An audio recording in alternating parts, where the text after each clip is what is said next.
Hello everyone, एक बार फिर से आपका स्वागत है हमारे इस चैनल पे। और आज हम इस वीडियो में जो चर्चा करेंगे वो करने वाले हैं सूचना और संचार प्रौद्योगिकी यानी आईसीटी का एक बहुत ही इम्पॉर्टेंट टॉपिक ईमेल के बारे में। ठीक है, तो वीडियो पसंद आए तो लाइक ज़रूर करना, चैनल को सब्सक्राइब नहीं किया है तो ज़रूर कर लें। और इस तरह की और वीडियोज़ अगर आप लोग देखना चाहते हैं यूजीसी नेट पेपर 1 से रिलेटेड तो आप देख सकते हैं। लिंक मैंने इस वीडियो की डिस्क्रिप्शन में दे दी है, जहाँ पे क्लिक करके आप हमारी सभी वीडियोज़ को देख पाएंगे।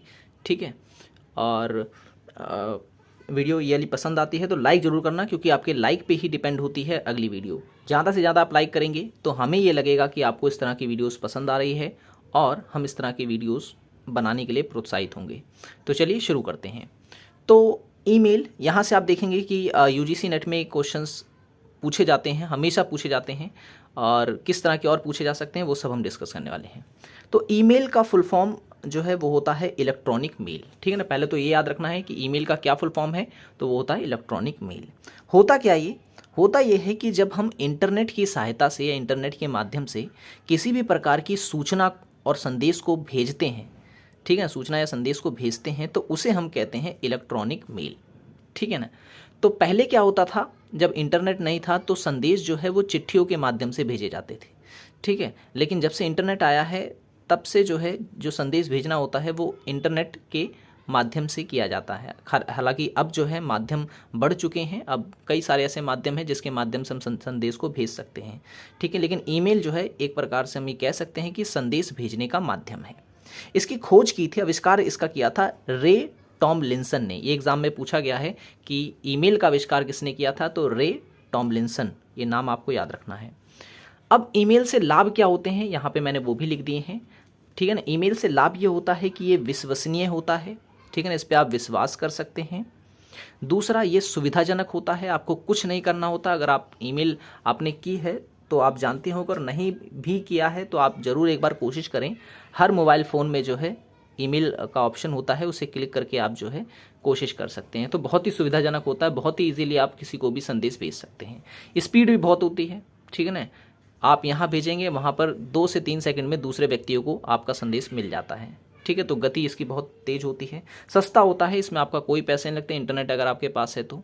और छापने योग्य होता है, यानी जो संदेश भेजा गया या जो आपको मिला है ईमेल के थ्रू, आप उसको प्रिंट भी कर सकते हैं। ठीक है ना, तो ये तो इसके लाभ हो गए। अब यहाँ पर आप देखेंगे ये जो अक्षर मैंने यहाँ पे लिखे हुए हैं ये एग्ज़ाम में बहुत पूछे जाते हैं। ठीक है ना, ये जो शब्द यहाँ पे मैंने लिख रखे हैं ये बहुत पूछे जाते हैं, तो इनका मतलब मैं आज समझाने वाला हूँ। ठीक है ना, वेब डोमेन से भी क्वेश्चन आया था, वो भी मैंने यहाँ पे ले लिया है। तो पहले 4 शब्दों को समझते हैं कि ईमेल स्पैमिंग क्या होता है, वायरस क्या होते हैं, और फिशिंग क्या होता है, और सप्लॉक क्या होता है। ये ईमेल से जुड़े हुए हैकिंग्स होती है। ठीक है, तो सबसे पहले बात करते हैं ईमेल स्पैमिंग क्या होता है। ईमेल स्पैमिंग का मतलब ये होता है कि इसमें आपको देखा होगा आपने कभी, अगर आपने देखा हो तो ईमेल आईडी पे कई बार जो है बड़ी बड़ी कंपनियां जो होती है आपको प्रचार देती है, ऑफ़र देती रहती है। ठीक है ना, तो जो ऑफ़र आता है, जैसे बड़ी बड़ी कंपनियां, मैं नाम नहीं लूँगा उन कंपनियों का, कि जो है ये ऑफ़र चल रहा है, इतना ऑफ हो गया है, किसी भी सामान पे जो इतनी छूट मिल रही है। तो इस तरह की जो मेल होती है जिसे आप नहीं चाहते हैं कि वो आपके पास आए, लेकिन फिर भी कंपनियां जो है आपके पास वो ईमेल भेजती हैं, तो उसे हम कहते हैं ईमेल स्पैमिंग।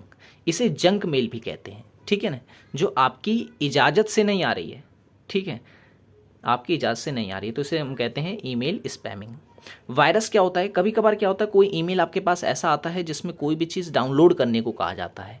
कोई फाइल होती है या कोई PDF होती है या कुछ भी हो, या इमेज कोई होती है, जैसे ही आप उसे डाउनलोड करते हैं तो एक प्रकार का जो सॉफ्टवेयर होता है वो आपके कंप्यूटर या फ़ोन में आ जाता है, जिससे कि वो आपकी जो फाइल्स वगैरह होती है उसको इफ़ेक्ट करना शुरू कर देता है।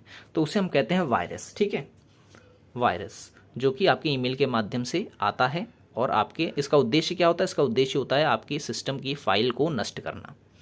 फिशिंग क्या होता है, फिशिंग होता है जब ईमेल के थ्रू, जब आपको कोई लॉटरी वोटरी का वो आता है ईमेल, देखा होगा आपने कि कई बार ऐसे आकर्षक ईमेल आपको आते हैं कि आपकी लॉटरी लग चुकी है और आप जो है इतना जीत चुके हैं, आप हमें जो है अपनी जानकारियां दीजिए। तो इसे हम कहते हैं फ़िशिंग।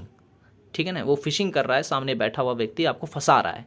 अगर आप उनके झांसे में आ जाएंगे तो मतलब कि वो आपको लूट सकते हैं, आपका अकाउंट खाली कर सकते हैं। तो ऐसी ईमेल जिसमें आपको लूटा जा सकता है उसे कहते हैं फ़िशिंग। और सब्लॉक का मतलब क्या होता है? सब्लॉक जो है वो ईमेल स्पैमिंग से जुड़ा होता है। ईमेल स्पैमिंग में क्या होता है कि जंक मेल भेजी जाती है, और सब्लॉक में क्या होता है, इतनी सारी जंक मेल भेजी जाती हैं, इसका उद्देश्य होता है आपके सिस्टम को क्रैश करना, ठीक है ना। तो ईमेल स्पैमिंग से ही जुड़ा हुआ है। अब यहाँ पर मैंने ईमेल का फॉर्मेट भी लिखा हुआ है, क्योंकि यहाँ से मैंने देखा प्रीवियस ईयर के क्वेश्चन उठाकर कि ईमेल के फॉर्मेट पे भी क्वेश्चन थे, तो वो भी आपको याद रखना है। जब भी आप ईमेल करते हैं किसी को तो आपको सबसे पहले आता है फ्रॉम लिखा हुआ, ठीक है ना। फ्रॉम यानी कि आपको सबसे पहले अपना ईमेल एड्रेस लिखना होता है, ठीक है ना। आप जब भी किसी को ईमेल करेंगे तो ये अपने आप ही लिखा हुआ आ जाता है फ्रॉम, ठीक है ना, जिस भी ईमेल आईडी को आप लॉगिन कर रखे रखते हैं। डेट आती है फिर उसके बाद ईमेल में, और ये भी अपने आप हो जाती है। टू यानी जिसको आप संदेश भेजना चाहते हैं, ठीक है ना, उसका यहाँ पर एड्रेस आता है, ठीक है ना। ईमेल एड्रेस आएगा जिसको आप जो है संदेश भेजना चाहते हैं। उसके बाद सब्जेक्ट आता है, किस टॉपिक पर यह संदेश जो है किस विषय से जुड़ा हुआ है वो लिखा जाता है। सीसी का मतलब होता है कार्बन कॉपी, और बीसीसी का मतलब होता है ब्लाइंड कार्बन कॉपी या फिर ब्लैक कार्बन कॉपी, ठीक है ना। इसका फुल फॉर्म याद रखना, ये भी एग्जाम में पूछा गया है, ठीक है। अब ये सीसी क्या होता है, बीसीसी क्या होता है, ये भी मैं आपको समझा देता हूँ। सीसी का मतलब होता है कार्बन कॉपी, यानी अगर किसी एक व्यक्ति ने जो है ईमेल की है कई व्यक्तियों को, तो इसमें अगर कार्बन कॉपी वो कर देता है तो अन्य जो लोग होंगे, जो प्राप्तकर्ता होंगे, उनको एक दूसरे का जो ईमेल एड्रेस है वो पता चल जाता है। जबकि बीसीसी अगर कर दिया जाए ईमेल में तो सिर्फ और सिर्फ जो है प्राप्तकर्ता को अपने ही ईमेल एड्रेस का पता रहेगा, जबकि वो अन्य के ईमेल एड्रेस को नहीं जान पाता है, ठीक है ना। तो ये जो है इसीलिए बनाया गया है, तो इसका फुल फॉर्म याद रखना है आपको। और ये सीक्वेंस भी याद रखने हैं, सीक्वेंस लगाने को भी क्वेश्चन दे देता है कि लाइन से इसे लगाइए।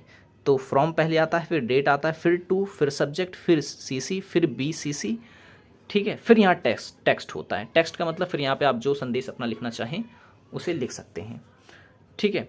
और फिर यहाँ पर होता है सिग्नेचर लास्ट में, और यहाँ पर मैंने लिख रखा है वेब डोमेन। देखिए वीडियो अगर आपको पसंद आ रही हो तो लाइक ज़रूर करना, ठीक है। हज़ारों लोग जो है हमारी वीडियोस को देख रहे हैं, लेकिन लाइक थोड़े से कम आते हैं, तो ज़्यादा से ज़्यादा लाइक करें ताकि हम इस तरह की वीडियोस आपके लिए और लेके आएँ, ठीक है। तो वेब डोमेन में आप देखेंगे यहाँ पर कि कॉम का मतलब होता है, आपने कई वेबसाइट देखी होगी जिस पे लिखा रहता है जब www.com। कॉम का मतलब ये है कि जिस वेबसाइट को आप देख रहे हैं वो एक कॉमर्शियल वेबसाइट है। एडू का मतलब ये होता है, जब भी किसी वेबसाइट के नीचे लिखा होता है तो वो एजुकेशनल वेबसाइट को दर्शाता है। जीओवी गवर्नमेंट लिखा होता है तो गवर्नमेंट वेबसाइट होती है। नेट लिखा होता है तो नेटवर्किंग वेबसाइट होती है। ऑर्गेनाइजेशन लिखा होता है तो ऑर्गेनाइजेशन वेबसाइट होती है। यहाँ पर मैंने कुछ वेब ब्राउज़र ले रखे हैं, इनका नाम भी आप